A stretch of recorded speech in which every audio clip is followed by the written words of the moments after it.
Hello and welcome, everyone. You are listening to The Crack. This is the podcast where I ask you, what's the crack? What's the crack, guys? Get in touch. Let me know. I'll share it with everyone else. If it's worth sharing.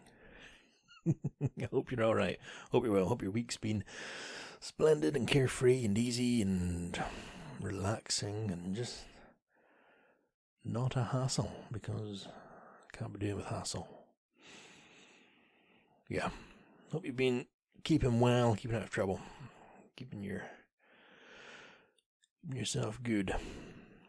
What's been going on? What's the crack? Yeah.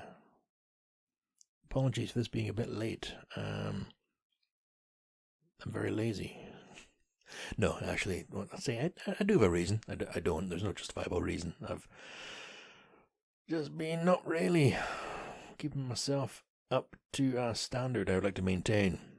Not physically, that went out the door years ago. But no, I just mean, productive wise. I've been trying to sort of get on top of it again, but no. The first day after work, I woke up in the afternoon, maybe about 12:30, 1 o'clock. Dragged myself out of bed, and then I did very little. I did the dishes, and Charlotte had acquired this fantastic, it sounds so weird, fantastic loaf of bread.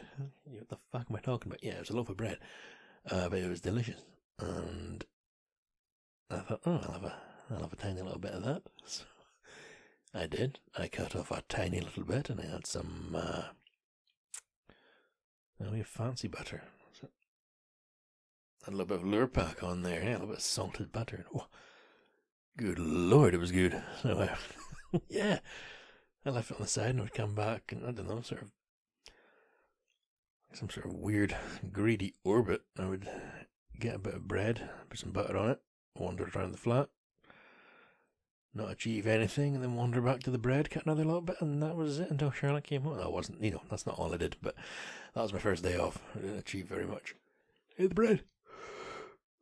Ate the bread. Sorry, hopefully that wasn't contagious. I hope you're not yawning now. It's, what time is it? 1:15 in the morning, and I'm getting this done, because, yeah, time's got away from me. It doesn't even exist, and here it is, getting away from me. How does that work? It's ridiculous. Like losing a dog you don't own. Doesn't make any sense. So, yeah, that's what's going on with me. Got some good bread in my life. Something else that happened that day that I thought was amusing was the wee Chihuahua. We were spending the day with tomorrow, although I do believe we're going for a drive. I'll be driving, of course. Yeah, the wee Chihuahua, she wanted out. No, she didn't want out. She was sleeping. She found a spot in the bed where the sun comes through and hits her at the perfect angle. So, she lies in that spot and basks like some sort of sea creature, just lies there in the sunlight. So I went through and I told her, I said to her, Chica, you gotta go outside. You need to go outside, because you're gonna piss in the flat if you don't, because I know what you're like. So I took her down the stairs. That's me walking down the stairs, that's not me throwing her down the stairs. Just bounces down the stairs. Sounds like the start of EastEnders. Dun, dun, dun, dun, dun, dun, dun. Yeah, no, that's, Jesus, that's grim. Yeah, so I went down the stairs with her, and at the bottom of our stairs, there's a door. That's how you get in and out of the flat. Surprise. But beside the door, on the wall, there is a window to the outdoors. And through this window, I could see 2 seagulls. And I don't mean tiny wee seagulls, I mean those big behemoth seagulls, the ones that can take you on, the ones that look you in the eye. You're driving away from Burger King drive-thru and you got some chips in the car and they know it. They're the ones that, they watch. There's a cold intelligence behind those eyes, and I do not like it. So there's 2 of those guys in the car park. It was their car park. But I could see, because it had been windy, I could see they were some sort of weird, sort of bastardized game of football, knocking a plastic bag between the 2 of them. There's something out of Jurassic Park. The second one, when there's the 2 RVs and the 2 T-Rexes are knocking it between them. Like that, alright? That's how big. No, they weren't that big. Yeah, so they were doing something with this carrier bag from the bin. The bin had blown over, and they'd acquired the bag, so I could see them. I was like, oh, better leave my wallet at home in case they, put a switchblade. Yeah, I could see they actually got the bag open. And I'm a caring wee neighbour over here, guys. I don't know my neighbours' names, but it's only been 5 years. I'm not sure if they know mine. Actually, they do. The guy downstairs says hi, Lewis. So, God, what a dick I am. Yeah, I could see the bag had been prized open or slashed open by their very sharp beaks. I actually got bit by a seagull once when I was in high school. There's a memory. Fucking hell. Okay, I'll tell you that story because I'm a good guy in it. No, it's lunchtime, and in my school at lunchtime you could go down the street. So we did. Myself and my girlfriend at the time, it was the two of us, and when we were coming back there, you had to walk past the old scout hut. I'm not sure if it's still there, but that was right by the school gate. And some younger guys, I won't name names, gentlemen, but I remember who you were. They'd throw in stones at this seagull, and they'd actually got it, and I'm not quite sure how it happened, but they had hit it in the wing. And it hadn't just hit the wing, it tore it. It was quite horrendous. Yeah, it actually tore the poor wee seagull's skin. And obviously the feathers. But there was a lot of blood coming out of the poor thing. And it was on the ground, and they were kicking it around. I mean, I'm not an animal lover, but I'm not a sadistic little fuck. And I get maybe it was because my girlfriend at the time was right there, and I had to be the man. But no, I'm not cool. So I went over and if I can leave it alone, guys. Didn't know what to do with it. I was probably going to put it in the bin, but when I went to pick it up, bad idea. Poor thing, obviously. Whatever instincts it had, obviously knew death was coming. And this, 16-year-old boy just going to go and pick it up. So I went to pick it up and got my hand down within what to me very suddenly became known as the biting distance. The fucking thing bit my hand, and it was that bit in between your thumb and your forefinger, the point, it's fucking sore, sharp. And as weird as it sounds, it's not until you're up close to one of these birds you realise how big they fucking are. Again, when I was a greenkeeper at a golf course for a tiny wee while. Well, maybe I wasn't. I cut the grass. But then one of the days, one of the guys brought in his rifle, because, you're allowed to get rid of some of the crows that were a problem. And I wasn't part of that. I had other work to be doing. But when we came back to the main depot, he had a few of the dead ones in the back of his wee buggy there. And he was putting them in the bin. It's the first time in my life, 24, 25, that I'd ever seen a crow that close, and fucking huge, massive. I don't know, maybe a foot in length, and again, huge beak, sharp. So yeah, that was me bit by a seagull in high school. I didn't get seagull powers, They didn't find me dead on the beach covered in oil, stealing chips out of the bin, and yeah. Back to now, back to the other day.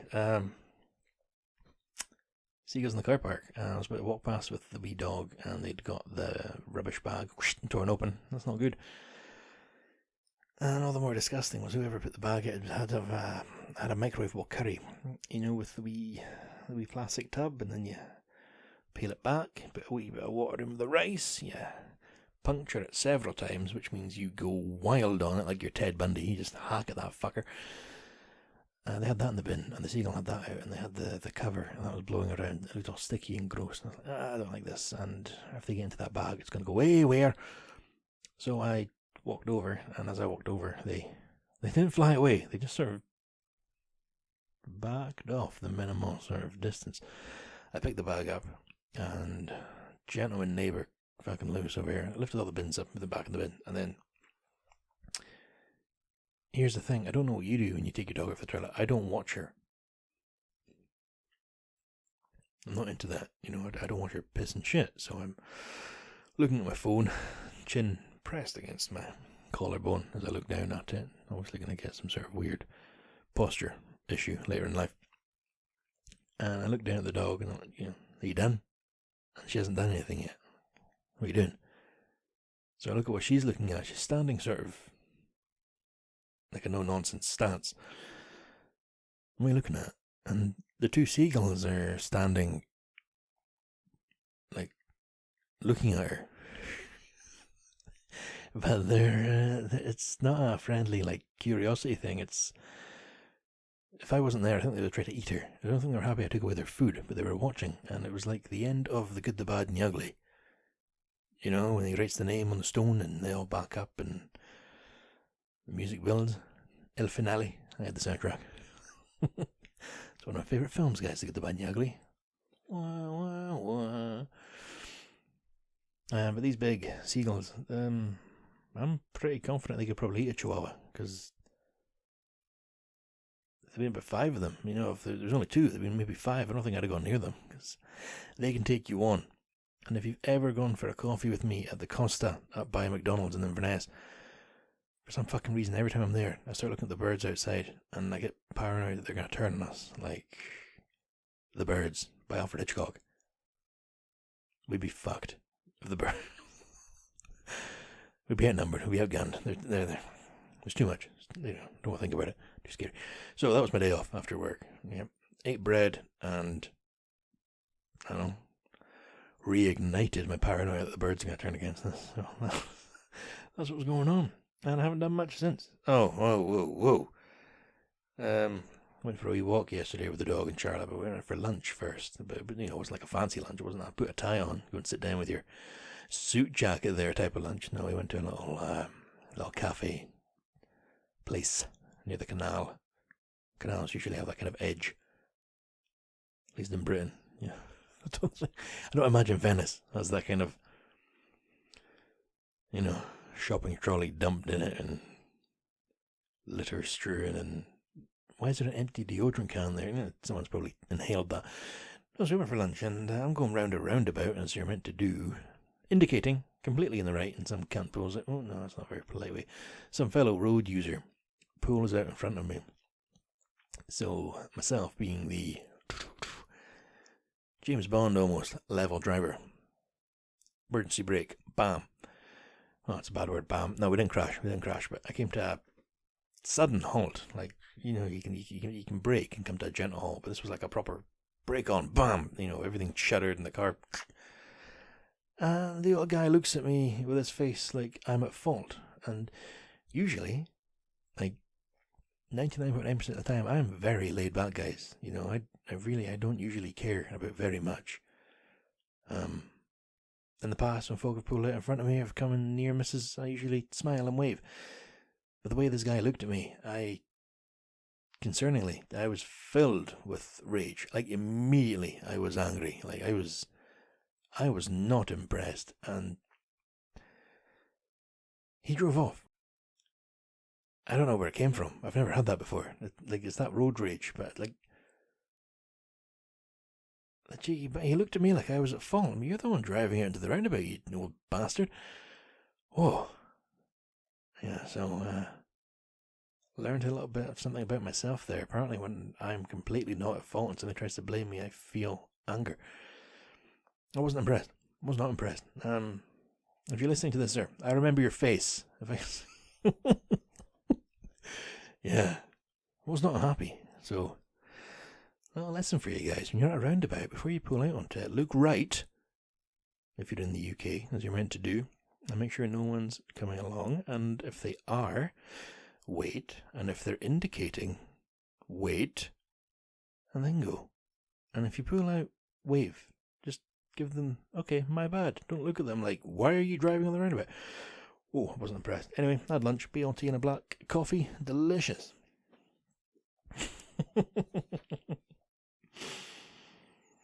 Yeah. Kind of going through some paranoia as well at the moment. Maybe not paranoia. I'm sure when I listen back to this, to edit it, that's what I do. It takes me about half an hour just over half an hour to record it, and then 40 minutes to edit it. when I listen back to it. That's the only time I listen to it as well. Like some folk will be like, "Oh, I was listening to your podcast. Do you remember that episode you talk about it?" No. After I listen to it, that's it. Gone to the past. But no, when I listen back to this one, I'm probably going to think, Lewis, you're talking a lot about some sort of mental health things here. You got paranoia. The birds are going to come and get you. You've got some sort of weird apathy towards life. You're lazy. You're sudden fits of rage. No, that was justified. That old guy was... he was wrong. Yeah. But the paranoia, though. Feeling. So, I don't know how much I can talk about here. Okay, so, let's say somebody likes cigars. Okay, bear with me. And let's say they have a birthday, and they decide at the time of the birthday, nah. But then they get paid. They think, okay, you know what? Buy yourself some cigars for a birthday present. So you go online and you find a Swiss website that posts internationally. And the UK prices are wild because our government likes to tax things heavily unless you're very rich, which is very strange. But anyway, so you buy some online and then it goes, okay. But a warning comes up when you buy it saying you run the risk of it being caught by customs. And you get sent a bill, or you lose your whole purchase. So, you roll the dice, and you say, fudge it. To heck with it. Son of a biscuit, I'll risk it. Alright, so you do that. So that may or may not have been what I'm doing at the moment. However, my tracking, or the tracking of said package has been at customs for about a week now. So, shit. Quite expecting to be sent a bill in the post. Sort of. Well, it's not even like an ultimatum. It is an ultimatum, but it's not like an unjustified one. It's the tax. If it gets through, it gets through. That's very nice. But it's not like these bastards are taxing me. That's the way it goes, man. And I know that. I'm just maybe not. Maybe it's just sitting at customs for no reason. But the tracking has stopped since it left Switzerland and arrived in the UK. It's been sitting there for some time, so we can see what happens there. Maybe not. Maybe I'll end up spending twice the amount. That'd been better just buying them in the UK, because no, on principle, no, take a risk. Anything else written down on here? Where to find time? Oh, right, yeah, so today, went out with a friend. A lovely day. He's doing some DIY, do it yourself. So, I just had my bathroom floor done. I didn't do that. Didn't do a fucking thing. What have I done since then? The dishes. But now a friend, he's doing up his own place. So we went to a hardware store, whatever they're called in the UK. Wex, I don't know. Don't know what they're called. Home base, B&Q, Wex. Those types of places. Went to one of them. Toy shop for adults. Fucking loving it. Look at all the tools. Yep. If I had a shed, I would have some of them on the wall. They would be hanging up. And that is a lovely screwdriver set. So I love walking around those places. Love seeing all those things. Went around. Very cool. Decided to go for lunch afterwards. Again, if you haven't caught on, I do like a soup and a sandwich and a coffee. So we went next door to this, hill climbing place, but it's like a mountain climbing. These types of places where the staff wear sporty clothes. They wear outdoorsy clothes. I went to one of these places, and we went upstairs, and no. If you notice I'm talking about quietly, guys, it's because Charlotte's asleep, because it is, after 1. So, as you would be, as you should be. As normal folk are, they're usually in bed about 1 o'clock. But if you're listening to this 1 in the morning, good morning. I do often wonder on night shift when it gets about 4:30. Who's up? Why are they up? Hope they're okay. Yeah. Maybe they can't sleep, or maybe they got a little baby that's crying and they need a feed. So, for whatever reason you're up, guys, I hope you're okay. But, the hell was I talking about? So we went for lunch, we went to this mountain climbing shop. Carabiners for sale and North Face clothes. Went upstairs, heaving. not a table to be had. And I was like, whoa. And my friend who'd been before was like, yeah, whoa, it's not usually this busy. Okay, we'll go somewhere else. And then, of course, it's Sunday. Guys, I don't get weekends off very often. I forgot what it was like being at the weekend. It's fucking heaving. I don't like it. If you're into it, power to you, but I don't understand this Monday to Friday routine where everywhere's busy on the weekend. I can't stand that. Even if it means parking. I mean, I usually park very far from the door 'cause I like a tiny little walk, but like busy places, I can't be doing with it. So we wait. Oh my god! You know, don't mind waiting, but I don't like busy places. And the kids, fucking kids everywhere, loud, running around and humbug. Yeah. So we took our business elsewhere into that sort of truck stop diner type place. Like, I think it's actually a truck place. It's got like wee barbers attached to it and showers and overnight parking. It's pretty good. I had a soup and a sandwich because I love a soup and a sandwich, and a black coffee because I love a black coffee. Yeah, and then somehow I'd never do very much, and I get very pissed off that I don't make the most of my time because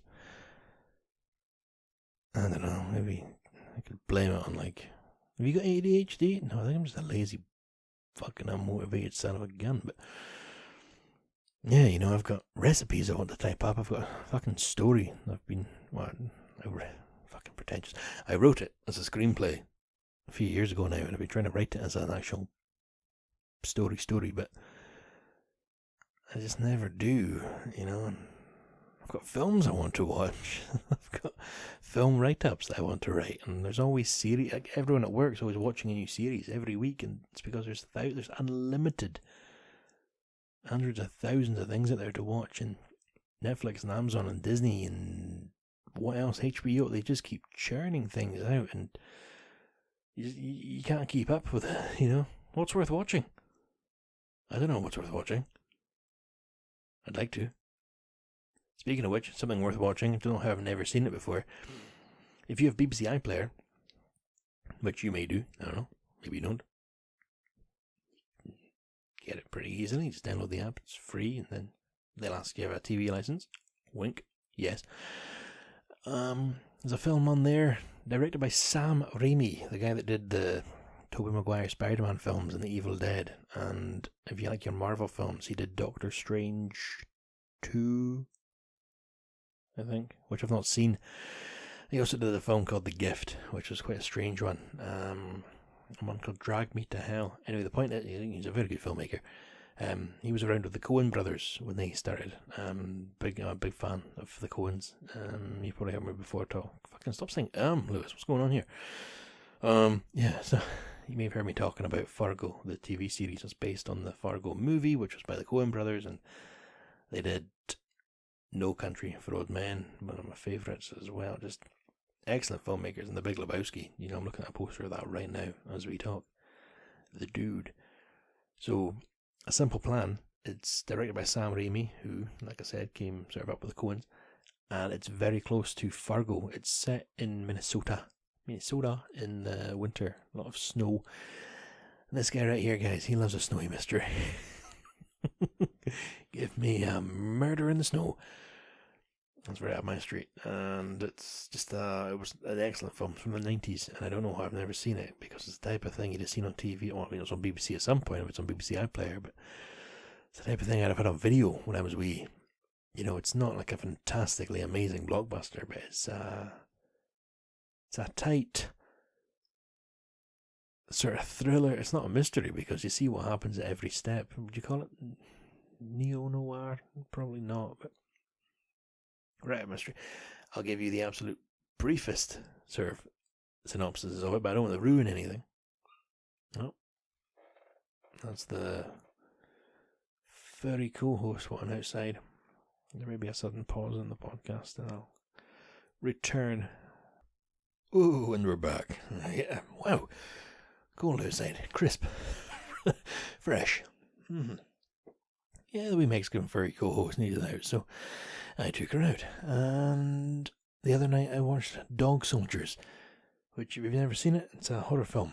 set in Scotland, about werewolves. Set in the Highlands, actually, so I had that in the back of my mind. And then I think it was a full moon tonight, so scary, but I'm back and I'm fine. And there was no wolves, unless you count Chica. So I was talking about a simple plan. Yep, it's a very basic plot, but I shan't ruin it, as I recommend you watch it. Two brothers and another are kicking about the Minnesota wilderness, and they find a plane. And on this plane, a corpse. And with this corpse, a bag with $4.4 million, which they decide to keep. And so sets off a chain of events. Deceit and murder and paranoia and the cops, and one of them, he tells his wife about it, and never tell your miss about this sort of thing, because things start going wrong. Good film. And Dog Soldiers, also worth a watch, just purely for the nostalgia. Then you can't have nostalgia if you didn't watch it when you were 10 years old. So, yeah, is that everything going on? Might be, yeah. I'm sure I'll get to bed at some point. It's almost 2 and going through to get measured for a kilt tomorrow. I think. Maybe. That's the intention.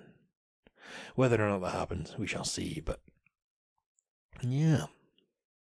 So, is that everything? I think so. I don't know, I'm fucking freezing. I'm getting the shivers after being outside. Yeah. I did get some listener mail, but it was very personal, and it's from a friend of mine, so I shan't read it out, but what I will say is it was from Ewan, and thank you, Ewan, for listening. I'm glad you're all caught up with the podcast, and your question about when are the boys, yourself and some of the other guys, when are you guys going to be on it? Well, soon. It's always been my intention to have guests on and have conversations, because it's very lonely doing it this way, sitting up till 2 in the morning on your own. No, I'd like to have some folk on to have some conversation and some bounce, and people with different expertise would be fascinating. So I can hear somebody walking about, or maybe there's a ghost. Spooky as fuck. Yes, so Ian, I will be formally inviting you as a guest on at some point, hopefully to talk about something you know about. And if you don't want to do it, that's fine. People in the past I have asked, not a lot of folk are keen. They say the same thing I always say when why do I keep saying tonight? Maybe it's because I'm tired. I'm real. Yeah, nobody likes the sound of their own voice, and if they do, they're probably a bit of a knob, but I certainly don't. So yeah, I'll be inviting you on at some point soon. I'm still waiting to hear back from somebody else that I've asked, because her area of expertise is I'm not going to say very secret, because then she wouldn't be allowed on. It's just a very serious matter. Jesus Christ. I can edit them all out, but I think you have to hear how fucking frustrating it is. Oh, yeah. Sorry for all the ums and ahs tonight, guys. But this guest that I would love to have on, I had to write out a page of questions in advance that she's passed on to the powers that be to check it would be okay to be on and talk about it. But I would love for her to be on, because we've spoken about her previous, or still current line of work in the past in person, but it's different when you record it. You can't joke. There's no just taking the piss, no jokes, no lightheartedness. I mean, if I was to talk about what I do at work, it would have to be very serious and very somber and respectful, and the reality is at work you need the dark humour to get through. I don't think you'd last if you couldn't laugh at the most horrible things. If you can break that tension, that has to be gone. Yeah. I don't know how true it is, but the programme Scrubs, silly doctors, I believe by folk in the medical profession, that is one of the most accurate depictions of hospital staff. I mean, Charlotte's watching Grey's Anatomy at the moment. Not right now, but, it's on. And that's just unreal. I mean, if that was what a hospital was like, nothing would get done. So, what's my point here? Yeah, I'd love to have guests on. So, thank you for the message, Ewan. I don't know why I'm doing that. Unreal. I'm going to get an elastic band around my wrist and every time yeah, thank you for the email. It was absolutely delightful. I love getting the wee zzz on the phone because I turned off my notifications. I don't get Snapchat or WhatsApp notifications anymore, and my phone rarely goes off. And I've told Charlotte if she needs to get in touch, text her phone because those notifications come through, but nobody else does unless it's important. And it would surprise you how unimportant a lot of messages are. Same with, I've turned off my emails for general things, and every time I get an email I don't care for, from it's Domino's, buy a pizza, or Sports Direct, I hit unsubscribe, and it's just, it's so much nicer. Unsubscribe to your bullshit emails, guys. It's lovely. Now, other than the listener mail from Ewan, thank you, I have another congratulations to put forth to you, dear listeners. This congratulations is for Emma and Sandy for the arrival of Hudson. So congratulations, guys, Emma and Sandy, wee Hudson, handsome Hudson. I hope he's well. I hope you're both well, and congratulations to you both. It's excellent. Another wee one. Delighted that you can welcome wee Hudson and that he is healthy and safe. So that is it for another episode, guys, and I'm going to call it there, and I'm going to get this edited, and I'm going to get this uploaded, and I'm going to go to bed because, I'm actually going to get measured for a kilt tomorrow if all goes to plan, and then at some point I need to go and learn to dance Kaylee dances again because I haven't done that since school. So Charlotte needs to teach me how to do Strip the Willow and Dashing White Sergeant, and I remember the Gay Gordons. 1, 2, 3, turn back, 2, 3, turn forward, 2, 3, turn back, 2, 3. Yeah, that is just ingrained if you're into a Scottish primary school. You do that at Christmas time. Right. Okay, thank you very much for listening, guys. And sorry for all the ums and ahs. I'm going to blame that on being tired because that's push. Now, if you want to get in touch, which I would love you to, I'll read it out. You want congratulations? I'll read your congratulations. You want I don't know what else. You want a something for congratulations? You want a telling off? No, it's a bit. Maybe cross the line to a kink. Maybe not tell you off, but if you got anything you want read out, email, thoughts, opinions. Have you ever been bit by a seagull? I hope not. Just get in touch. You go to www.thecrackpodcast.co.uk. Once again, www.thecrackpodcast.co.uk. And there's a wee tab on the website. Contact. You go down there, click it. Ding. You send an email. It goes to my Gmail that's aligned with the website. And I get it on my phone. And I'll read it, and I'll read it out on here if I like it. Just to be honest, I probably will. Right. Good Lord. It's in a trip balls. I'm not tired. So I shall thank Blackmill for the theme song and Cora for the artwork, the logo. Thank you very much, guys. Really appreciate your talents being offered to the podcast. And as for you, dear listener, you take care of yourself. Alright? Be staying out of trouble. Don't take any shit. But, be good. Alright, I'll talk to you next time, guys. Bye for now.